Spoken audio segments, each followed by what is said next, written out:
Section 185 MV act 1988 জানেন কি এটা? জানিয়ে নিন। সেকশন 185 এমভি অ্যাক্ট বলছে ড্রিঙ্ক অ্যান্ড ড্রাইভ। এখানে স্পষ্ট লেখা আছে আপনার শরীরে রক্তে যদি 100 ml ব্লাডের মধ্যে 30 mg অ্যালকোহল পাওয়া যায় সেক্ষেত্রে এটা দণ্ডনীয় অপরাধ, কিন্তু এটা জামিনযোগ্য। যদি আপনার রক্তে 100 ml ব্লাডের থেকে 30 mg কিংবা তার ঊর্ধ্বে অ্যালকোহল পাওয়া যায় সেখানে আপনাকে পুলিশ অ্যারেস্ট করতে পারে।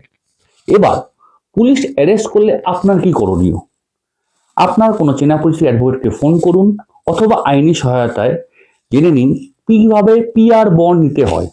সেক্ষেত্রে পুলিশ আপনাকে তৎক্ষণাৎ ছেড়ে দেবে, অথবা যদি আপনার কোনো অ্যাডভোকেট চেনা পরিচিত না থাকে সেক্ষেত্রে পুলিশ আপনাকে একদিন কাস্টাডি করতে পারে।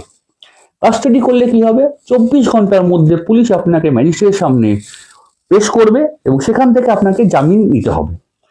এবং যদি আপনি পিআর বন্ডে ছাড়া পান তাহলে 24 ঘন্টার মধ্যেই আবার আপনাকে ম্যাজিস্ট্রেটের সামনে গিয়ে হাজির হতে হবে এবং সেখান থেকে আপনাকে জামিনযোগ্য ধারায় জামিন গ্রহণ করতে হবে।